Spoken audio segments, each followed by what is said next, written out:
Un grand homme a dit une fois, il n'y a pas de mauvais joueurs, il n'y a que des mauvais contextes. J'aime pas tout ce que je vois sur Araujo, vous essayez de le faire passer pour un joueur de merde. Quand je vois certains Madrilènes se réjouir du fait que Araujo sera titulaire, mais vous oubliez que c'est le papa de Vinicius? Vous oubliez que c'est le papa de Vinicius, que même cette saison où il a pas été ouf, il a fait des bons matchs face à Madrid. Vous oubliez ça ou pas, ou bien vous êtes fous? Avec le départ d'Inigo, personnellement, moi je vois qu'une chose. C'est le retour de la BAC. Car Christensen restera, Araujo restera. Donc le retour de la BAC, la meilleure défense de 2022-2023. Araujo est un joueur qui a perdu ma confiance, je vais pas vous mentir. Il a perdu ma confiance. Mais Araujo a dit une chose. Les Barcelonais n'ont pas encore vu mon prime. Qu'il arrive. Moi maintenant je te crois. Je suis officiellement les gars dans le train Araujo. Et moi je vous le dis, il va faire fermer des bouches, il va faire taire des bouches.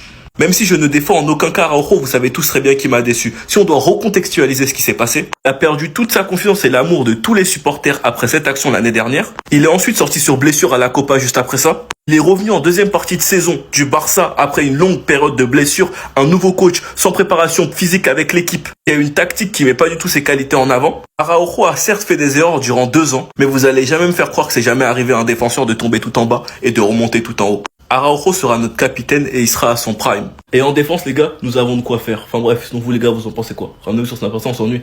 Les gars, je pense que c'est bon, nous sommes enfin au bout du tunnel. Franchement, ce qui se passe en ce moment, c'est clownesque. Ter Stegen a finalement accepté de signer, le Barça lui a donc rendu son brassard. Enfin bref, attendez, bougez pas, je vous explique. Ter Stegen a signé l'autorisation médicale, un communiqué officiel du club. Le Barça précise que Ter Stegen récupère le rôle de premier capitaine et ferme l'enquête disciplinaire qui a été ouverte. Pour ceux qui n'ont pas suivi, Ter Stegen avait refusé de signer le rapport médical, donc le Barça a ouvert une enquête disciplinaire envers lui et a donc retiré provisoirement son brassard de capitaine et l'a donc donné au capitaine numéro 2 qui était Araujo. Hier, ils avaient commencé à sortir un numéro, ils ont donc donné le 5 à Cubarsí qui était celui d'Inigo Martinez et Ter Stegen qui de base a le numéro 1, il en avait pas. Ter Stegen a fait un pas en avant avec ce message en acceptant de collaborer avec la direction. Et le Barça lui a donc rendu son brassard de capitaine et il devrait sûrement faire son discours dimanche au Gamper car il est redevenu le capitaine numéro 1, logiquement. Franchement les gars, on va pas se mentir, le Barça c'est mettre Netflix. Chaque été on doit divertir toute l'Europe durant nos mercatos avec nos clims, nos soucis d'enregistrement. Maintenant les embrouilles entre les joueurs et la direction, des embrouilles entre coéquipiers. Pour l'instant on n'a pas de stade, on sait pas si on va jouer au Camp Nou ou je ne sais où.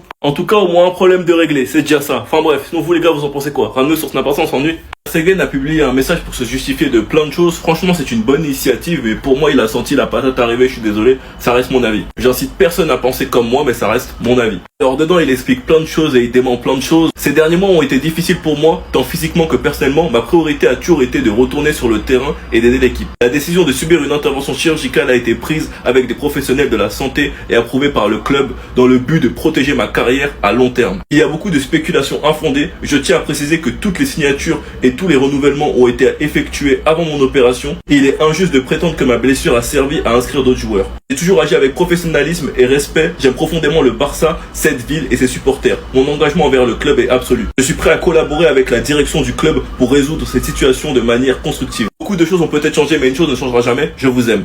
Pour moi, il a raison sur un truc, et ça on lui a jamais reproché, c'est qu'on a recruté des joueurs avant même le fait qu'il doit se faire opérer. Et ce qui est reproché à Ter Stegen pour moi, c'est que le fait de se faire opérer, qui est bien évidemment un hasard, est une solution en plus pour le club. Car Laporta a lui-même dit que c'est une solution plus rapide. Et le fait qu'en tant que capitaine il est refusé, pour moi c'est pas normal. Xavi lui a d'ailleurs apporté son soutien, mais il a fallu qu'on lui retire le brassard de capitaine. Il a fallu qu'il y ait des rumeurs sur le fait que son numéro soit attribué à quelqu'un d'autre. Que malheureusement certains supporters mélangent tout et expliquent que c'est à cause de lui qu'Inigo est parti alors que non. Pour finalement nous faire ce message et bien vouloir coopérer avec la direction, personnellement pour moi quoi qu'il en soit il a pas raison. Enfin bref, sinon vous les gars vous en pensez quoi? Ramenez sur sa façon s'ennuie. Il y a beaucoup de Barcelonais qui sont en stress suite au départ de Inigo Martinez, mais n'oubliez pas qu'on a Gérard Maldini dans notre équipe. Hansi Flick a testé Gérard Martin au poste de défenseur central gauche lors des matchs amicaux et ce fut un succès. S'il poursuit sur cette lancée, Torren pourrait remplacer Baldé au poste d'arrière gauche. Donc en gros, Gérard Martin peut devenir un remplaçant en tant que défenseur central gauche, ce qui veut dire que Torren pourrait monter en équipe première en tant que remplaçant de Baldé. Et moi personnellement, je trouve que ça reste une bonne idée. Je ne dis pas qu'il a le niveau pour, mais en tout cas, il a les qualités, une très bonne relance. Et n'oubliez pas une chose, la saison de Inigo Martinez sous Xavi. N'oubliez pas une chose, tout ce que les Barcelonais ont dit sur Inigo Martinez quand Flick voulait le garder. Regardez la saison qu'il fait juste après. Quand Hansi Flick a une idée, on se tait et on regarde. En tout cas, ça me fait bien rire ce qui se passe sur Twitter, Gérard Maldini, bref. Cubarsí, c'est un crack. Araujo, c'est un géant endormi. Si Hansi Flick arrive à faire ressortir le meilleur d'Araujo, vous allez comprendre qu'au final, on n'a pas vraiment de problème de défense. Christensen, il est super fort, mais il se blesse souvent. S'il est épargné par les blessures, vous allez vous rendre compte que finalement, on n'a pas une mauvaise défense. Eric Garcia, il fait une grosse saison, mais en tant que latéral droit. qui pourrait très bien prendre plus de place à droite et Koundé pourrait bénéficier de ça et rejouer dans l'axe. Gérard Martin vous a déjà parlé.